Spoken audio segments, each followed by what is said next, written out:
நம்ம ஆஃபீஸ்க்கு பக்கத்தில் ஒரு கடை ஒன்று இருக்குங்க. ரொம்ப நாளாக காலியாகவே தான் இருந்துச்சு. நானும் வரும்போதெல்லாம் பார்த்துன்னே தான் இருப்பேன். எப்போ பார்த்தாலும் அது காலியாகவே தான் இருக்கும். சரி, திடீர்னு ஒரு நாள் பார்த்தா அந்த கடையில் ஒரு இன்டீரியர் வேலையெல்லாம் ஜரூராக நடந்துகிட்டு இருந்துச்சு. இது எப்படா உங்களுக்கு தெரியும் நீங்கள் கேட்கலாம். ஏன்னா அடுத்த நாள் காலையில் பார்த்தா ஒரே சோஃபா, சேரு, டேபிள்லாம் பயங்கரமாக எடுத்துகிட்டு போய் உள்ளே வச்சுட்டு இருந்தாங்க. சரி, நானும் ஏதோ சலூன் வரப்போகுது இல்லை பியூட்டி பார்லர் வரப்போகுது, நம்மளுக்கும் முடி நிறைய வளர்ந்துடுச்சு, போய் வெட்டு வந்துடலான்னு போனேங்க. போய் கதவை தட்டினாதான் ஷாக்கு. என்னன்னு கேட்டால் அது சலூனே இல்லையா, அது ரெஸ்டாரண்ட்டாக. சரி, வந்தது தான் இவ்வளோ தூரம் வந்துட்டோம், அப்படியே ஒரு பிரியாணி சாப்பிட்டு போயிடலாமே. நாங்கள் இருந்த சர்வரை கூப்பிட்டு, சர்வர் ஒரு பிரியாணி அப்படின்னு கேட்டேன். அப்போ அவர் சொன்னார், தம்பி உனக்கு ஒரு அதிர்ச்சி. என்னன்னா அந்த ரெஸ்டாரண்ட்டே இன்னும் ஆரம்பிக்கலையாங்க. ஏன்னா அவங்க அப்ளை பண்ண FSSAI அப்ளிகேஷனே ரிஜெக்ட் ஆயிடுச்சான். சரி, நானுமே பிரியாணி கிடைக்கலன்ற சோகத்தோட நடைய கட்ட ஆரம்பிச்சிட்டேன். அப்போதான் எனக்கு ஒரு விஷயம் ஞாபகத்துக்கு வந்துச்சு. நம்மளே ஒரு பிஸ்னஸ் லாயர் தானே, நம்மளே அவங்களுக்கான FSSAI சர்டிஃபிகேட்டை வாங்கி கொடுத்துடலாமேன்னு நேராக போய் ஓனரை பார்த்தேங்க. ஓனரை பார்த்துட்டு அந்த சர்டிஃபிகேட்டுக்கு தேவையான டாக்குமெண்ட்ஸ் எல்லாத்தையும் கலெக்ட் பண்ணிட்டேன். சரி, சர்டிஃபிகேட்டை வாங்கிடலாம், கூட நம்மளுக்கு ஒரு பிரியாணியும் கிடைக்குமே அப்படின்னு சொல்லி டாக்குமெண்ட் எல்லாத்தையும் எடுத்துகிட்டு நம்ம ஆஃபீஸ்க்கு வந்துட்டேன். A few moments later. சரி, பிரியாணி கிடைக்க போதேன்ற ஆர்வத்தில் உட்காந்து கட்டான்னு அந்த ரெஜிஸ்ட்ரேஷன்லாம் நானே உட்காந்து முடிச்சிட்டேங்க. The next day. முடிச்சு அடுத்த நாள் காலையில் சர்டிஃபிகேட்டும் வந்துச்சு. சர்டிஃபிகேட்டோட நேராக போய் ஓனரை பார்த்து, இந்தாப்பா சர்டிஃபிகேட்டு அப்படின்னு கையில் கொடுத்துட்டேன். அப்படியே ஃப்ரீயாக ஒரு பிரியாணி பார்சலும் கொடுப்பான்னு கேட்டேன். எதுக்கு இதெல்லாம்? முதல்ல நீ முன்னாடி இப்படி கேட்கறதே தப்பு. இப்போதான் எனக்கு ஒரு விஷயம் ஞாபகத்துக்கு வருது. ஸோ இது அவருக்கு மட்டுமே இருக்க பிரச்சனை இல்லைல்ல, அவரை மாதிரியே பல பேருக்கு FSSAI அப்ளிகேஷன் ரிஜெக்ட் ஆகுது. ஸோ இன்றைக்கி நம்ம இந்த வீடியோவில் நீங்கள் அப்ளை பண்ணக்கூடிய FSSAI அப்ளிகேஷன் ஃபார்ம் என்னென்ன காரணங்களுக்காக ரிஜெக்ட் ஆகுது அப்படின்றத பற்றி தான் டீட்டெயில்டாக பார்க்க போகிறோம். நான் அறிவழகன், பிஸ்னஸ் லாயர். என்னோட கம்பெனி பேர் லா இன்டெலிஜென்ஷா பிரைவேட் லிமிடெட்.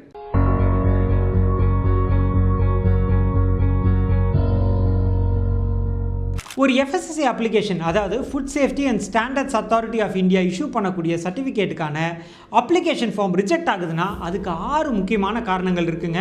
ஒவ்வொன்றா பார்த்துடலாம். முதல் காரணம் தவறான லைசன்ஸ் கேட்டகிரி. இந்த FSSAIயில் 3 வகையான லைசன்ஸ் இஷ்யூ பண்ணுறாங்க. ஒன்று பேசிக், ரெண்டாவது ஸ்டேட்டு, மூணாவது சென்ட்ரல். நம்ம ஒரு கேட்டகிரிக்கு பதிலாக வேற ஒரு கேட்டகிரிக்கு அப்ளை பண்ணிட்டோம் அப்படின்னா அதையே காரணமாக சொல்லி நம்மளோட அப்ளிகேஷன் ரிஜெக்ட் ஆகும். உதாரணத்துக்கு நீங்கள் ஒரு எக்ஸ்போர்ட் பிஸ்னஸ் பண்ணுறீங்க அப்படின்னா நீங்கள் சூஸ் பண்ண வேண்டிய கேட்டகிரி சென்ட்ரல் லைசன்ஸ். அந்த இடத்துல நீங்கள் பேசிக் லைசன்ஸ் அப்படின்னு அப்ளை பண்ணிட்டீங்கன்னா உங்களோட அப்ளிகேஷன் ரிஜெக்ட் ஆகும். ரெண்டாவது காரணம் இன்கரெக்ட் பிஸ்னஸ் கிளாஸிஃபிகேஷன். நம்ம என்ன பிஸ்னஸ் ஆக்டிவிட்டி பண்ணுறோமோ அந்த பிஸ்னஸ் ஆக்டிவிட்டியை கரெக்டாக மென்ஷன் பண்ணணும். அதை ஏதாவது தவறாக மென்ஷன் பண்ணிட்டோம் அப்படின்னா அந்த காரணத்துக்காகவும் அப்ளிகேஷன் ரிஜெக்ட் ஆகும். உதாரணத்துக்கு நீங்கள் ஒரு மேனுஃபேக்சரிங் பிஸ்னஸ் பண்ணிகிட்டு இருக்கீங்க, ஆனால் FSSAI அப்ளிகேஷனில் ரீட்டெயில் அப்படின்னு மென்ஷன் பண்ணிட்டீங்கன்னா அந்த காரணத்துக்காக அப்ளிகேஷனை ரிஜெக்ட் பண்ணுவாங்க. அடுத்த காரணம் என்ன அப்படின்னு பார்க்குறதுக்கு முன்னாடி ஒரு முக்கியமான விஷயங்க. என்னென்னா நிறைய பேர் பிஸ்னஸ் ஆரம்பிக்கிறாங்க, ஆனால் அந்த பிஸ்னஸை ரொம்ப சக்ஸஸ்ஃபுல்லாக எடுத்துகிட்டு போக முடியல. இன்னொரு சில பேர் பிஸ்னஸ் ஆரம்பிக்கணுன்ற ஒரு கனவோடவே இருந்துகிட்டு இருக்காங்க, ஆனால் ஆரம்பிக்காமல் அதை தள்ளி போட்டுகிட்டே போகிறாங்க.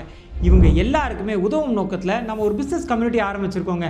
அந்த பிஸ்னஸ் கம்யூனிட்டியில் ஆல்ரெடி பிஸ்னஸ் பற்றி நிறைய இன்ஃபர்மேஷன், பிஸ்னஸ் டிப்ஸ் எல்லாம் கொடுத்துட்ருக்கோம். நீங்களுமே அந்த கம்யூனிட்டியில் ஜாயின் பண்ணோம் அப்படின்னா அதுக்கான லிங்க் டிஸ்கிரிப்ஷனில் கொடுத்துருக்கோம். மறக்காமல் அந்த லிங்கை கிளிக் பண்ணி வாட்ஸ்அப் கம்யூனிட்டியில் ஜாயின் பண்ணுறங்க. கம்யூனிட்டியில் மீட் பண்ணுவோம். மூணாவது காரணம் இன்அடிக்குவேட் கவர்மெண்ட் ஃபீ. இந்த FSSAI அப்ளிகேஷனுக்கு கவர்மெண்ட் ஃபீஸுமே இருக்குங்க. ஒவ்வொரு லைசன்ஸ்க்கு ஒவ்வொரு மாதிரி ஃபீஸ் வசூல் பண்ணுவாங்க.